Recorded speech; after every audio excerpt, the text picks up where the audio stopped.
Hello friends, good morning. I welcome you all for today's session. Let us first take a recap of what we have seen in the last video session. So we talked about the different multiplexing techniques such as frequency division multiplexing, time division multiplexing, and code division multiplexing. I hope all of you have seen the interactive video which have been uploaded on the YouTube channel, which actually describes the last multiplexing technique, which is known as the code division multiplexing. So based on this, I will first ask the question to identify whether you have really understood the code multiplexing or not. So my question is, what is the chip sequence in code division multiplexing? You can type your answer in the chat box. Every student has to answer this question.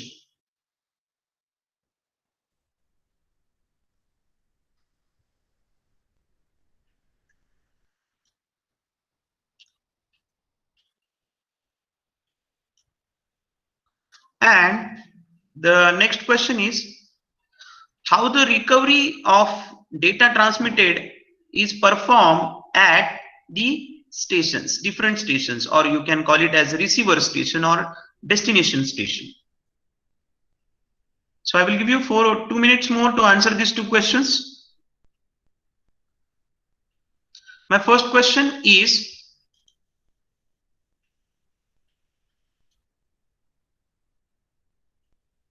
what chip sequence represents in code division multiplexing technique? Answer this question.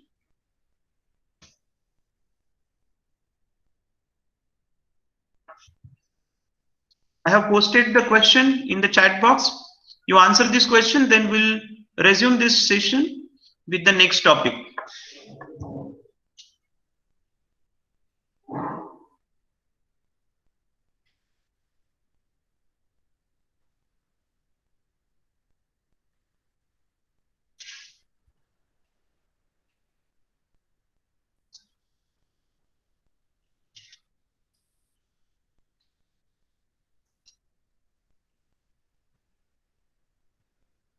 No answer yet. I have not received any answer.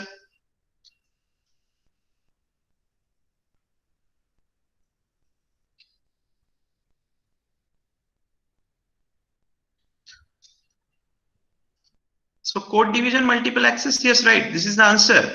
But code division multiplex access or code division multiplexing technique, it uses chip sequence. My question is, a chip sequence represents what?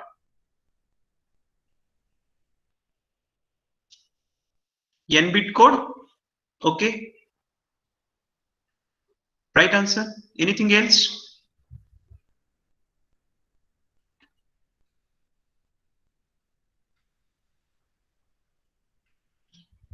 It's actually M-bit code.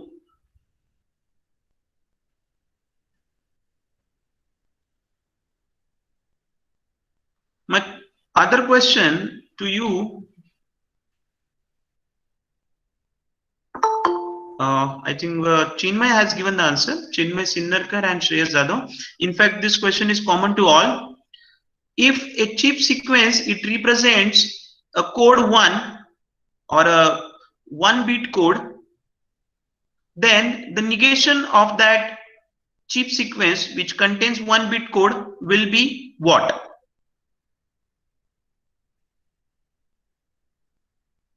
Answer this question. The negation of 1-bit chip sequence will be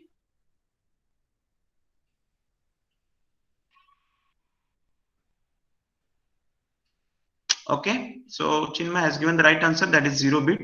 What about the other? Many of you have not given the answer. So this means that you have not seen or you have not watched the video which I have uploaded on the Saturday.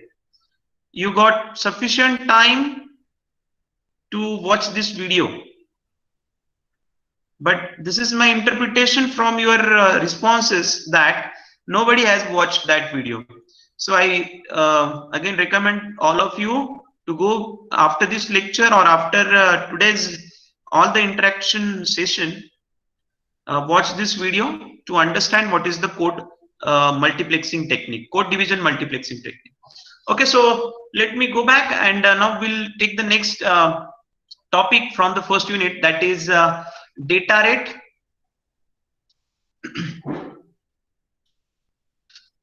So data rate limit, before that one more topic was there, which is actually noise in the signal, which I have already covered as a part of signals. So we know that there are different types of noise, and what are the different reasons of noise. So signal attenuation, signal distortion, these are few reasons why because of the noise present in the signal. Okay, so I don't go into the details of that. How do we calculate the noise? I have already discussed. We use signal to noise ratio in order to calculate the noise within the signal. Then what is SNR dB? When we calculate the signal to noise ratio in decibels, then it is called as SNR dB, right? So in today's lecture, we'll discuss on the data rate limit.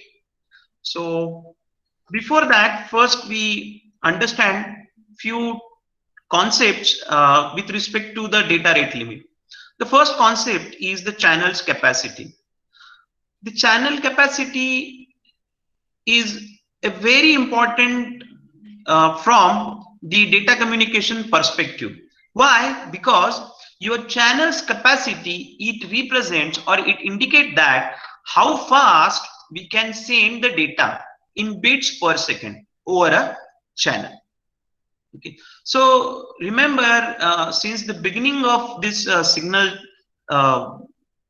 this first chapter, we are talking about the bandwidth or the channel's capacity or the link's capacity, right? So this is very important, because unless and until we know the channel's capacity or the bandwidth of the channel, we cannot transmit the data from sender to receiver, right? Then comes the data rate limit. So the maximum data rate limit over a medium is decided by some factors. First is the bandwidth of the channel, then signal level, and third, the channel quality. So the channel quality, it represents what is the level of noise present in the signal. Okay, so that represents the channel quality. So two theoretical formulas were developed to calculate the data rate.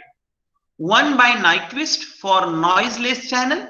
So Nyquist has determined this formula to calculate the band or the data rate of a given channel or the capacity of the given channel, considering the channel is noiseless. So Nyquist has considered that the signal that we are transmitting through a channel, that channel is not noise, does not contain any noise.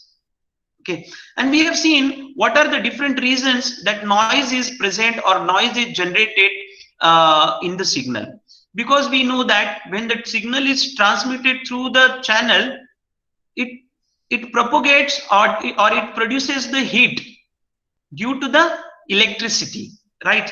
And because of that, the strength of the signal will get weakened or it will get affected, and that's the reason what we have sent from the sender will not be received by the destination. That's because of the noise. And there are several different types of noise that we have already learned.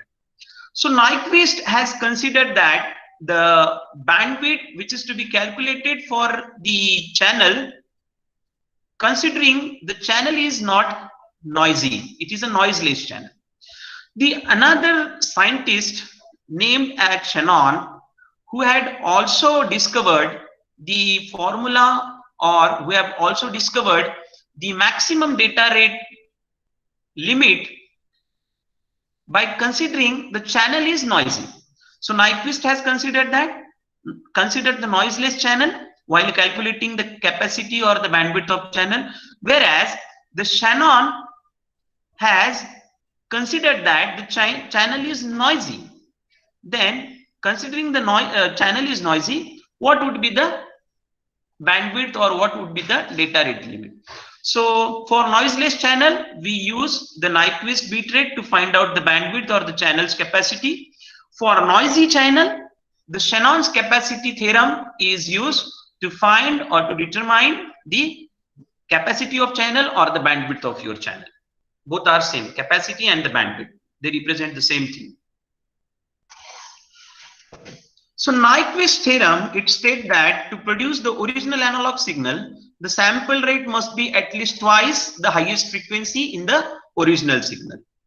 We know that we have already represented this Nyquist rate mathematically. So Nyquist rate of channel's capacity, it is represented as twice the difference of lower frequency and the highest frequency. So of course the difference of lower frequency and the higher frequency will be a higher frequency. So in nutshell, we can represent it as 2 into the higher frequency. So F max here, it represents the higher frequency. The Nyquist rate is also called as the Nyquist sampling rate, and we know that the sampling rate is always the inverse of sampling interval. So how do we represent the sampling interval? So 1 divided by Ts, if you remember, we have seen how to interpret the interval of a signal of a sine wave, the interval, sampling interval of a sine wave. So it is always represented as 1 divided by Ts, that is nothing but the inverse of sampling interval. So this Fs, it is called as sampling rate or sampling frequency, which is always a inverse of sampling interval. Now let's see the noiseless channel for the Nyquist bit rate for the noiseless channel. As we have seen, the Nyquist bit rate defines the theoretical maximum bit rate for the noiseless channel or the ideal channel. Then the formula for the maximum bit rate in bits per second is calculated as 2 into the bandwidth of the signal or the channel's bandwidth into log base 2 L.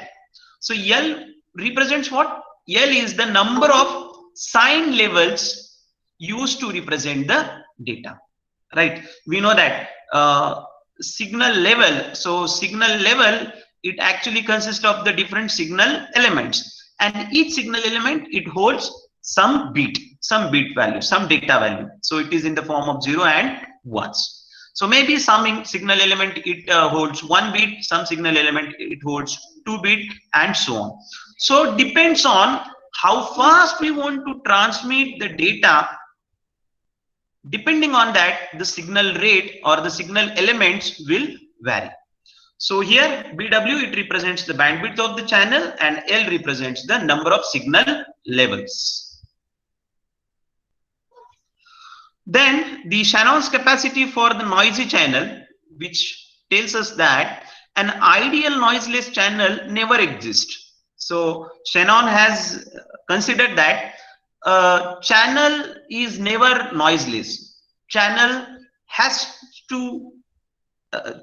contains some noise. Okay, so the maximum data rate for any noisy channel, which is defined by the Shannon as, so C, it represents the channel capacity in bits per second.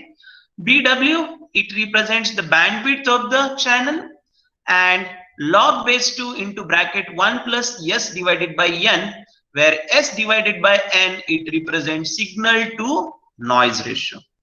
So how S divided by N is calculated? So S divided by N is calculated as higher frequency divided by lower frequency. So the channel's capacity is also called as Shannon's capacity, while we are considering that the channel had some noise. The channel's capacity, it do not depend on the signal level used to represent the data. Remember, that is very important. As we have seen that till this lecture, the signal to noise ratio is always calculated in terms of decibel. So decibel is the measure which is relative to the strength of two signals or one signal at two different points. Okay. So how do I calculate the signal strength? So signal strength is calculated in terms of decibel. How much noise is present within the signal, and how do we calculate it? So we calculate it for one of the two. We will calculate the decibel or the noise of within the signal by considering the two different points of the signal. That is, two different points means lower frequency and higher frequency. The decibel is positive if the signal strength is very good, and it is negative when signal attenuates. Then the signals to noise ratio, which is calculated in terms of decibel, which is defined as, decibel measurement is defined as 10 into log base 10 into bracket P2 divided by P1. Whereas this variable P1 and P2, they are the power of signal at 2 points. So what is the power of the signal in terms of frequency at point 1, and what is the power of signal in terms of frequency at the end point? So P2 is the end point of the signal, and P1 represents the starting point of the signal, and they will be represented in terms of frequency, right? For example, the frequency of P1 is, let's say, that 10 kilohertz, and the power at the point P2 for a given signal, if it is 40 kilohertz, then the bandwidth that we will get will always be 40 kilohertz. Okay, sorry, 30 kilohertz. Highest frequency minus lowest frequency. So the bandwidth that we will get will be 30 kilohertz. So P1 represents first point or starting point, and P2 represents end point of your signal. So for noiseless channel, which Nyquist say that channels, Nyquist has considered the channels are not noisy, they are noiseless channels. Then the Nyquist bitrate formula defines the maximum bitrate as 2 into bandwidth into log base 2 L, where L represents the signal level. Then we'll calculate the first one. Let's take some example. Consider a noiseless channel with a bandwidth of 3000 Hertz transmitting a signal with the two signal levels. Then the maximum bitrate can be calculated as, so bitrate is calculated as 2 into bandwidth into log base 2 L. So in this case, the bandwidth given to us is 3000 Hertz and the signal level are 2. So this gives us 2 into 300. So log base 2 to 2. So we have to actually take a natural log. Okay, this log is actually a natural log. So whenever you are doing any calculation from the scientific calculator, consider ln into bracket 2 or ln2. Use this operation and it will give you the natural log of 2.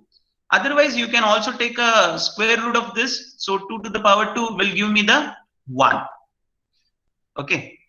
2 under root 2 will give me the answer 1. So 2 into 3000 into the natural log of this 2 is 1. So that means 2 into 3000, that is 6000 bit per second is the bit rate of a given channel which has the bandwidth of 3000 Hertz and the signal which contains two signal levels.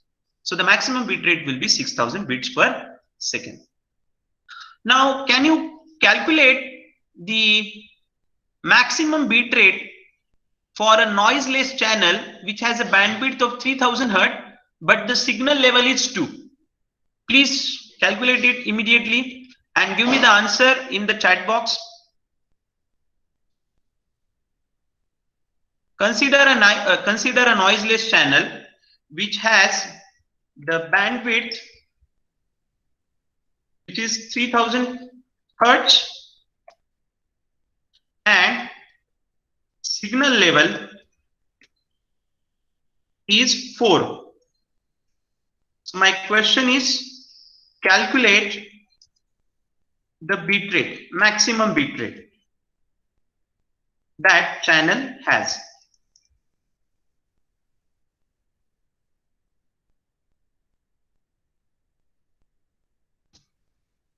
So I have posted the question. Give me the answer immediately. No, no, no, no. Yes.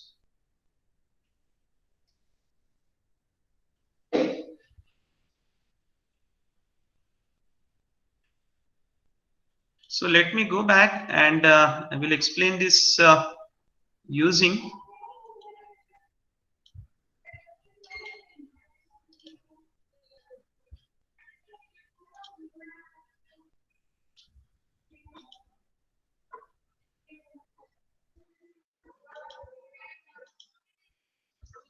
so now in this case, the channel's bandwidth which is given to us is 3000 hertz and signal level, that is value of L, is 4. So we will put these values in this formula. 2 into 3000 into log base 2 4. So 2 into 3000 into log base 2. If you take a natural log of 4, number 4, this integer value 4, then it will become 2. So that means 6000 into 2, that is 12,000 bits per second is the maximum data rate or the bit rate if a channel has a bandwidth of 3000 and the signal contains 4 signal, which is mentioned here.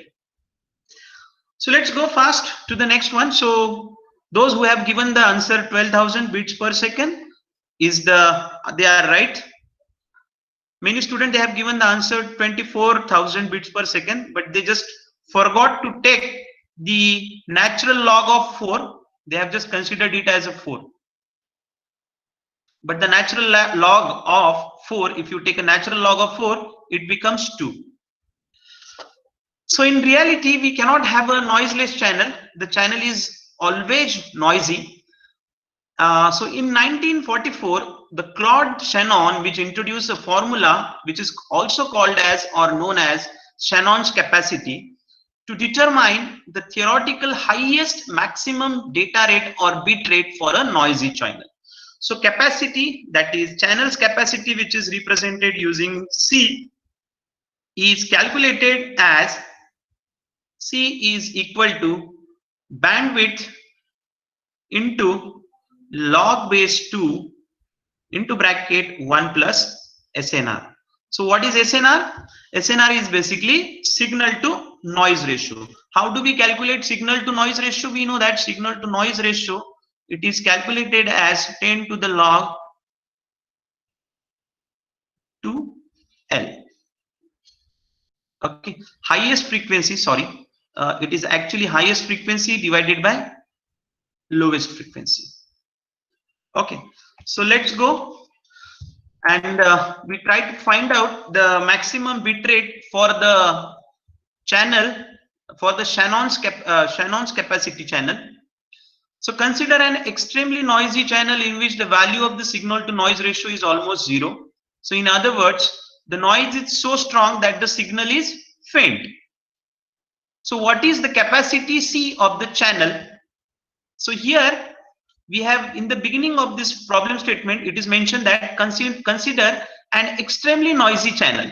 So that means we have to use the Shannon's channel capacity theorem in order to find out the maximum bit rate. And signal to noise ratio is also given to us, that is almost 0. So that means we just put these values in this formula. So B into log 2, 1 plus SNR is given, that is 0.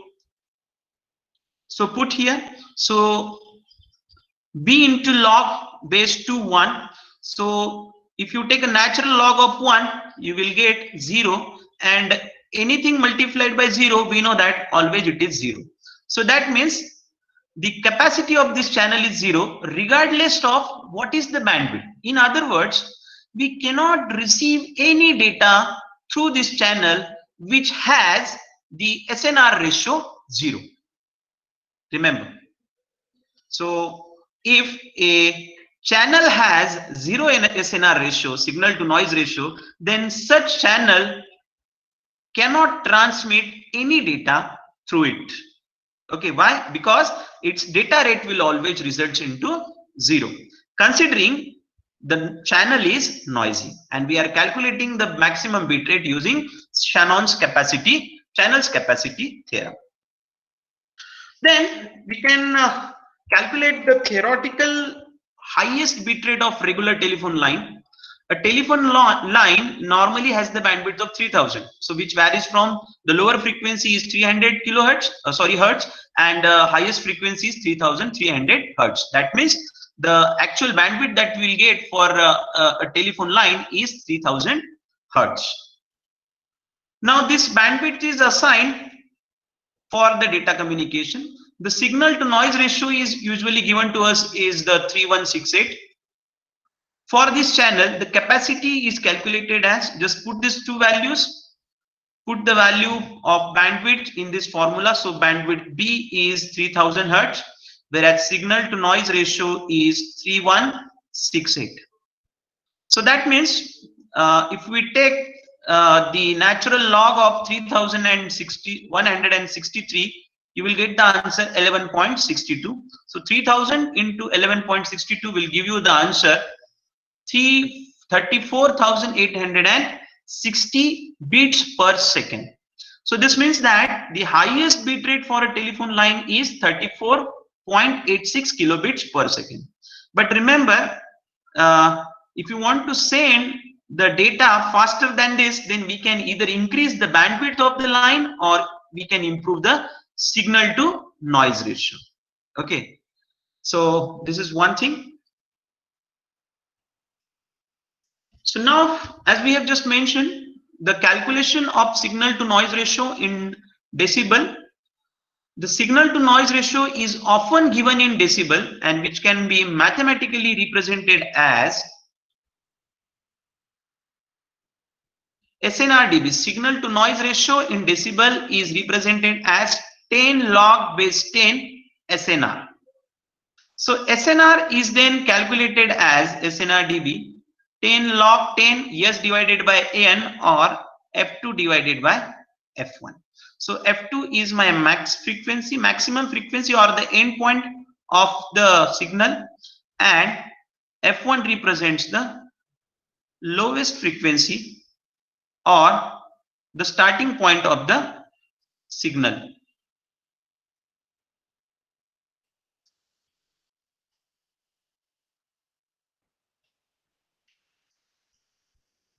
Point of signal. Okay. Then we'll try to calculate the channel's capacity given the signal to noise ratio in decibel and the channel's bandwidth. So here you can see, assume that the signal to noise ratio in decibel given to us is 36 and the channel's capacity given to us is 2 megahertz. That means 2000 kilohertz, or if you calculate it in a hertz, then it will be 10 to the power 6. Okay, which gives me 20,000 hertz. So now we'll calculate the SNR channel's capacity.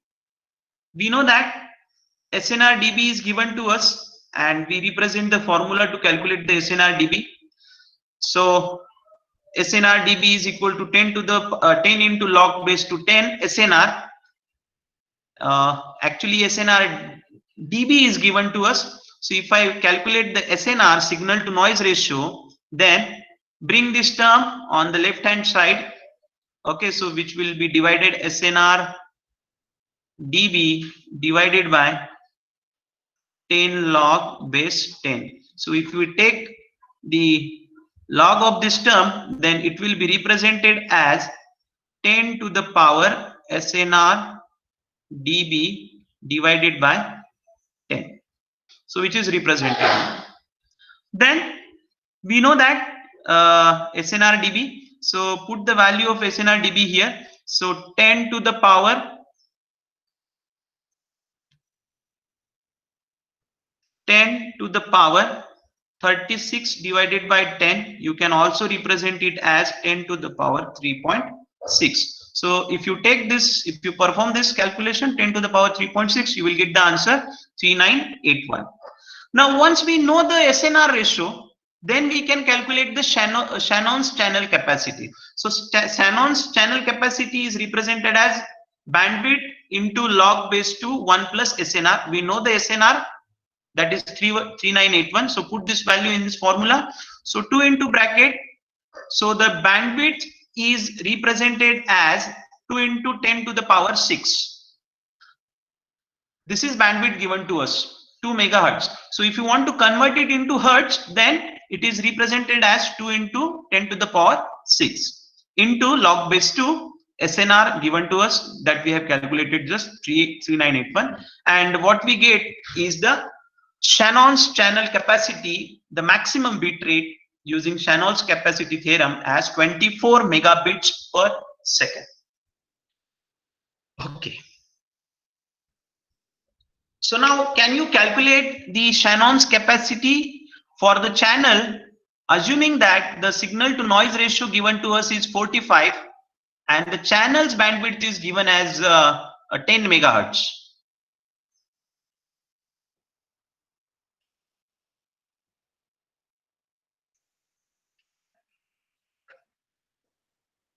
How do you calculate it? First calculate SNR. How can we calculate the SNR? So we know the formula, SNR dB is equal to 10 log base 10 SNR. So we'll simply calculate SNR dB. I'll go back so that these formulas will be available to you.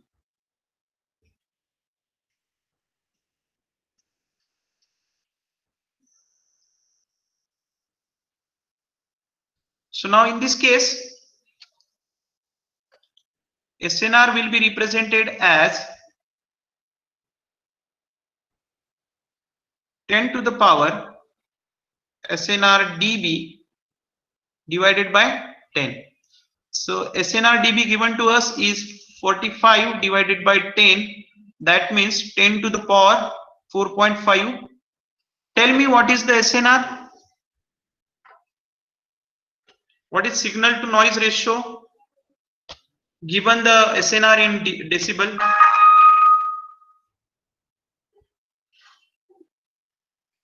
Ten to the power 4.5. What is the answer?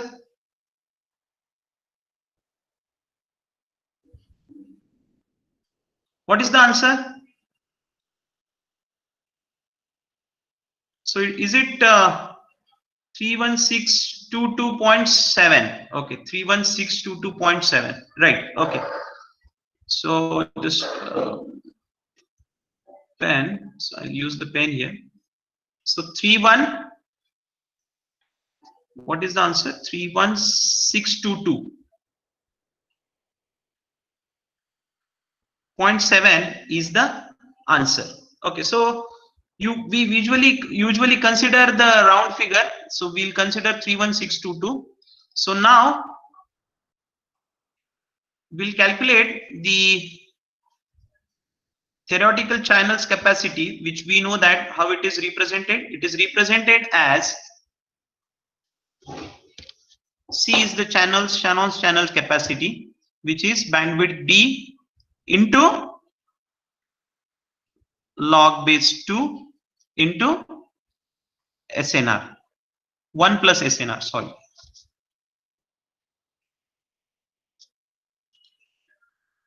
One plus SNR. So we know that what is our SNR bandwidth is 10 megahertz, which is given to us. So 10 into bracket 10 to the power 6 log base 2 into bracket 1 plus 31622. So give me the answer of this. What is the answer? Calculate it and tell me the answer. Convert the answer into the bits per second.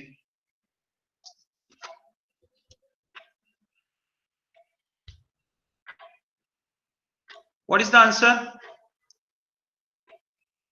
10 into bracket 10 to the power 6 log base 2 1 plus 31622. So finally it will be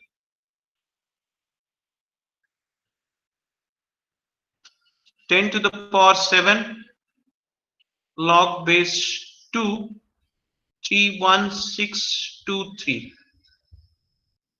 Okay, what is the answer?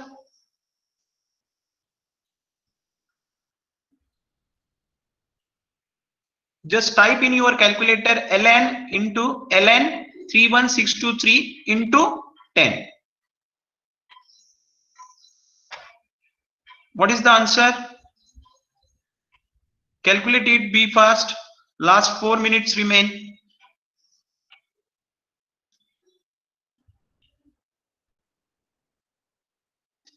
What is the answer?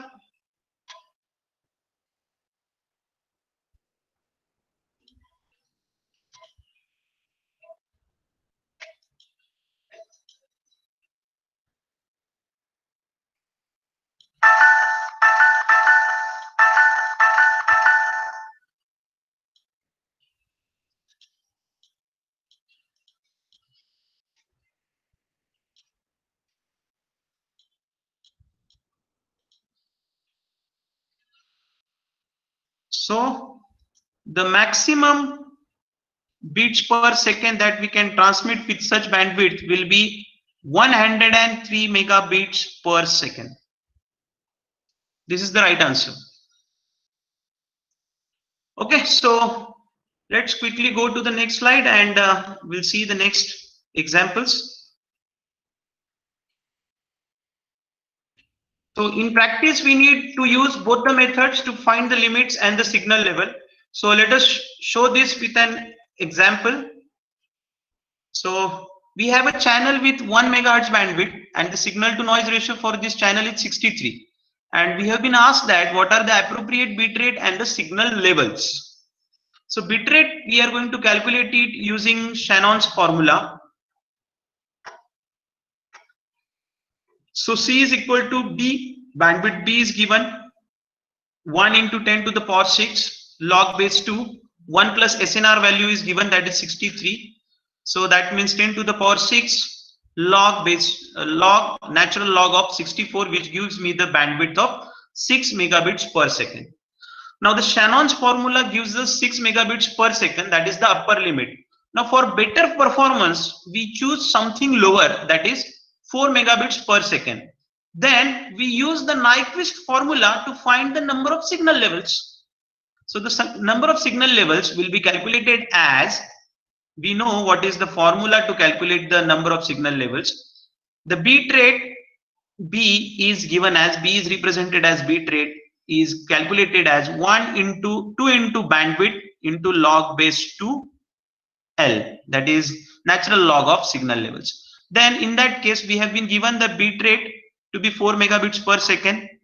The bandwidth is given 2 into, we can call it as 10 to the power 6 into log base 10. So if you take this, then you will get the number of level to be 4. So the signal level calculated as 4. How this 4 comes?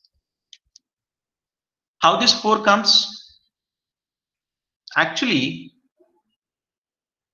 4, 2 into 1 megahertz will get the answer to 2 log base 2 L.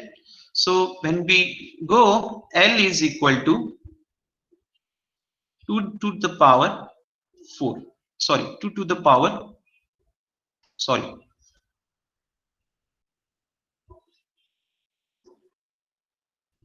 log 2 to the power 2. So the answer of the total number of signal level will be 4.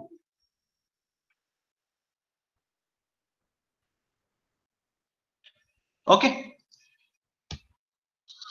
So these are some more examples which actually tells us that both Shannon's capacity as well as the Nyquist bit rate is also important. in order to calculate the channel's capacity or the number of signal levels or the maximum bit rate. So that's all from data rate limit.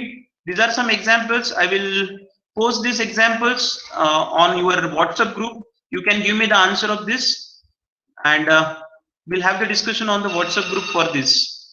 I'll just go quickly to this last two slides. These last three examples. Suppose a signal travels through a transmission medium and its power is reduced to 1/2. Then we are supposed to calculate the signal powers in decibels.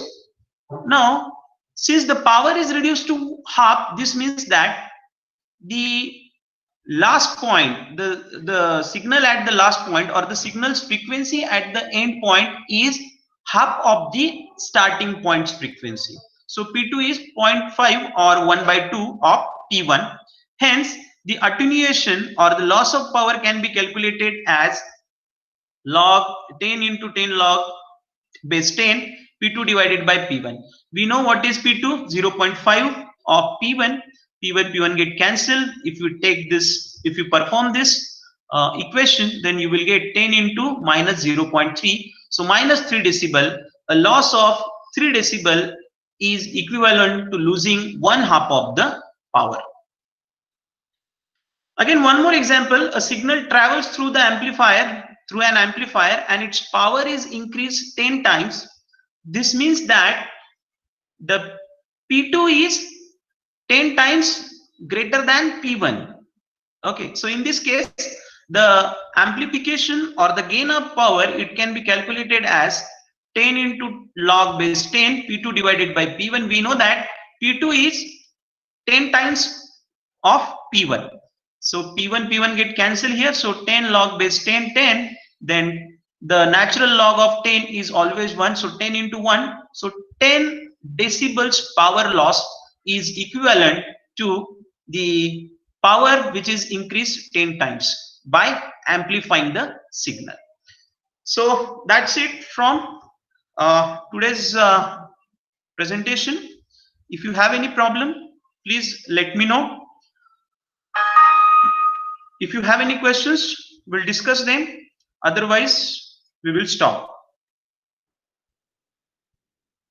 Any question? Otherwise, we will stop.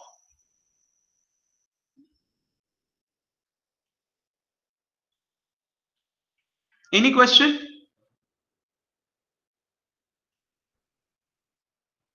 I'll just once again I will tell you how do we calculated that signal level 4.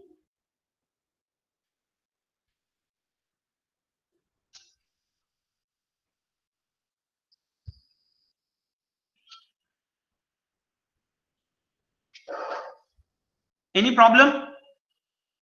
No? Okay.